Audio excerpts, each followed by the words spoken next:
Čau, jsem Kuba a vítám vás u tohohle videa.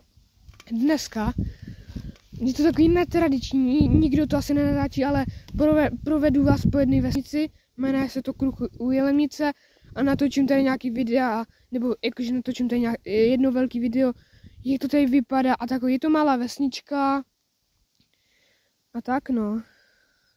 Takže vám to ukážu.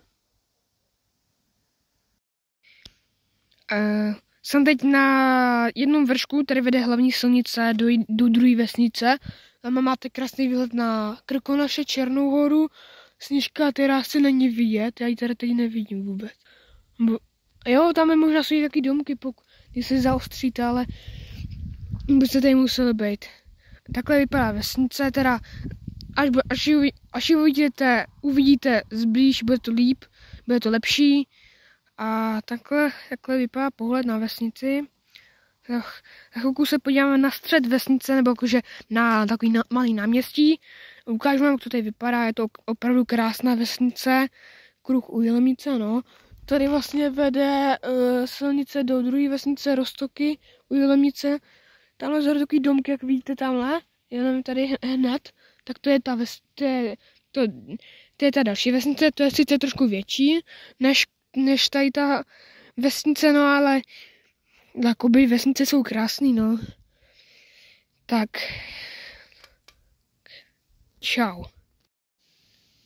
Než nakročíme do vnitra obce, nebo až na náměstí, no dá se říct, že už jsme v centru, ale taková ikonická budova Kruhu je tady ten statek.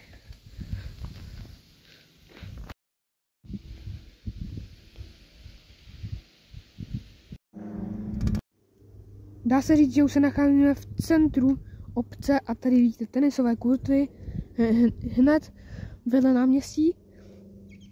Takže čus, opět se hlásím, jsme teď na náměstí v Kruhu. Je takový kruháč, přitom to je jenom pomník a každý, kdo není z Kruhu nebo z okolí, si myslí, že to je kruháč. A přitom to je jenom pomník a takový kulatý. A tady vidíte takový malý partík a keře přes silnici, tam je hasičárna, tady je to náměstí, zastávka, tam je samoobsluha, tamhle vzadu je obecní úřad.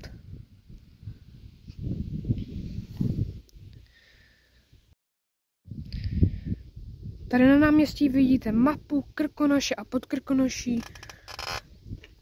Tady je Sněžka, tady je Vrchlabí, Jelemnice, tady je Kruh, tady jsou Roztoky, tady je Lomnice, Semily, tady už máme Harrachov a další okolí. A tady ještě Trutnov. Zde vidíte koupaliště. Zde je kino a sokolovna.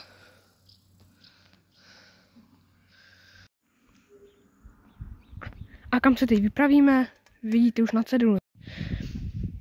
A teď už se nacházíme u fotbalového hřiště, kde odehrává svoje zápasy Kruh u Jelemnice, ale nyní v této době fotbalový tým spolupracuje se sousední vesnicí z Roztoky u Jelemnic.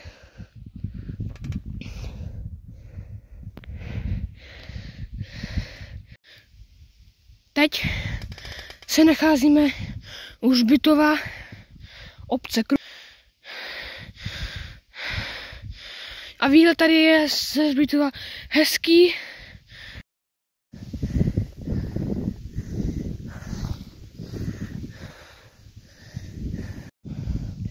A věděli jste, že v Kruhu dřív před nějakýma pár ještě lety byla tady zde zvonička, ale ukradli zvony a už tam jenom tyč po zvoničce. Velká škoda.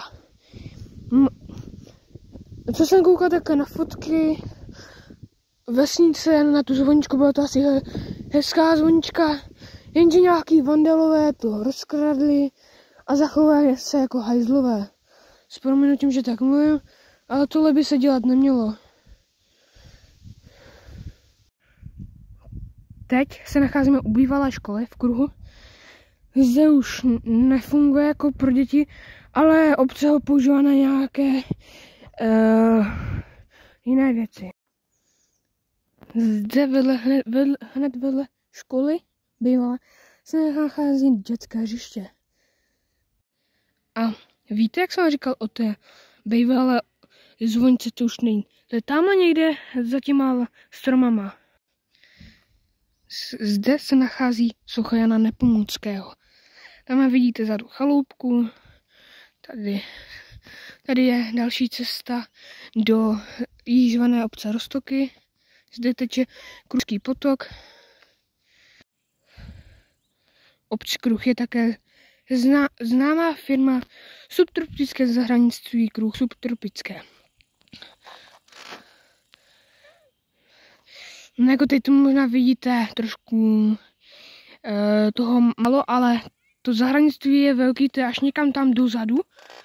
A tamhle vzadu je bývalý kravín, tamhle vzadu k tomu kopci se říká Chocholka. Tady v obci Kruh máme i takový malý rybníček s takovým domečkem. Takhle. Tady už máme novou zástavbu. Tady se teď před pár rokama začaly hodně stavět domy nové. Tam vidíte už takový starší domy tamhle vzadu. Tady se stavili k velkému rybníku, Krušský rybník. Za chvilku ho uvidíte. Teď už se nacházíme u zvaného rybníka. Zde vidíte, že tady máte zakreslený na mapě rybník a tady taky. Tady je mapa. Rybník se nachází na hoření konci vesnice. Tady bylo to zahradnictví. Tady je střed vesnice, tady je ten statek. A tady jsme začínali video. A tady ho možná budeme i končit. A tady ho budeme končit. Tady ho vidíte, rybník. Tam vzadu jsou vidět rybáři. Tady jsou domky. Možná ještě vyjde nějaký díl tady z této vesnice. A nějaký videa ještě budou odsáď z vesnice. Pokud mě napadnou nějaký zajímavý místa, tak vás tam určitě vezmu ve videu.